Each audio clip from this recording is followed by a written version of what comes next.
Okay, hi, வணக்கம் அக்கா. நாங்கள் வந்து கொழும்பு சர்ப்ரைஸ் கிஃப்ட் டெலிவரிலேருந்து வந்திருக்கிறோம். இன்றைக்கி உங்களுடைய கிராஜுவேஷன் செரமனின்னு சொல்லி உங்களுக்கு ஸ்பெஷலாக வந்து கிஃப்டெல்லாம் அரேஞ்ச் பண்ணி அனுப்பியிருக்காங்க. சரியா?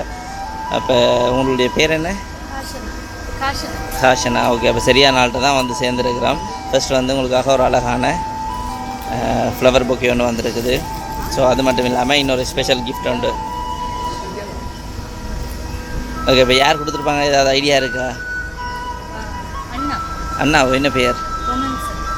அந்த பேர்லையா வந்திருக்கும்? ஷூராவா? வேறு அவங்களோட ரொம்ப பாசம் உள்ளாரண்டா இல்லையா? அப்போ அண்ணாவை ரொம்ப பிடிக்குமா? ரொம்ப பிடிக்கும். ஓகே, அவர் வந்து உங்களை இந்த இடத்த வந்து ரொம்ப ரொம்ப மிஸ் பண்ணுறாராம். ஸோ நீங்கள் படித்த ஒரு நல்ல நிலைமையில் வரணும். ஃப்யூச்சரில் வந்து நீங்கள் யாரையும் தங்கி இருக்கக்கூடாது. நீங்கள் சொந்த காலில் நீங்கள் சொந்த முயற்சியில் இருக்கணும். ஸோ அதுக்காக தான் இவ்வளோ காலம் நீங்கள் கஷ்டப்பட்டு படித்த நீங்கள். ஸோ நீங்கள் படித்த மாதிரி, நீங்கள் ஆசைப்பட்ட மாதிரி இப்போ ஃப்யூச்சரில் வந்து உங்களோட அச்சீவ்மெண்ட் பண்ணிட்டீங்க ஓரளவுக்கு.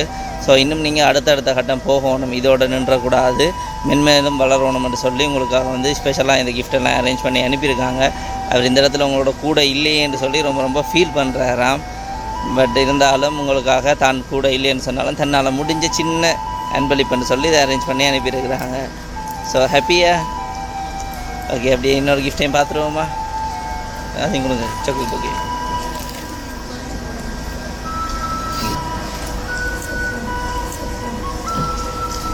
அப்போ நீங்கள் உங்களோட அண்ணாவுக்கு ஏதாவது ஸ்பெஷலாக சொல்லிவிட போகிறீங்களா? எதிர்பார்த்துனீங்களா உங்களை அண்ணாட்ட இருந்து இவ்வளோ கிஃப்ட் வருமென்னு சொல்லி?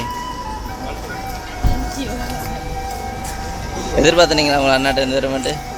அப்போ ஏதாவது சொல்லிவிட போகிறீங்களா உங்களோட அண்ணாவுக்கு?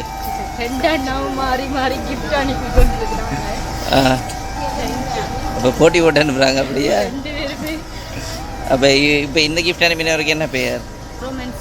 ரொமான்ஸ். எங்கே இருக்கிறார் அவர்? இட்டாலியில் இருக்கிறார். ஓகே, உங்களுக்கு வந்து 2 அண்ணாக்கள் சார்பாகவும் தான் சேர்த்து அனுப்பியிருக்கிறாராம். அது மட்டும் இல்லாமல் ஒரு சின்ன அழகான கேக் கொண்டும். சரி, ஓகே, கொடுத்துருங்க.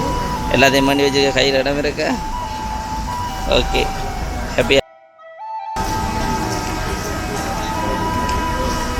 சரி, அங்கே நீங்கள் எதிர்பார்த்துனீங்களா உங்களோட மகன்கிட்ட இருந்து இப்படி வருமென்னு? இல்லையா? அப்போ உங்களோட மகள் வந்து ஒரு மாதிரி படித்து பட்டப்படிப்பெல்லாம் முடிச்சிட்டாங்க. அப்போ ஹாப்பியா? ரொம்ப சந்தோஷம். அப்போ ஏதாவது சொல்கிறேன்டா ஸ்பெஷலாக?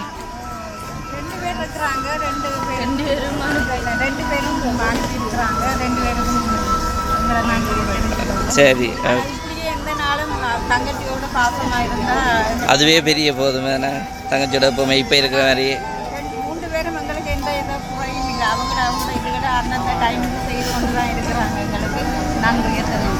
சரி, ஓகே. அப்போ நாங்கள் ஓகேக்கா. ஓகே.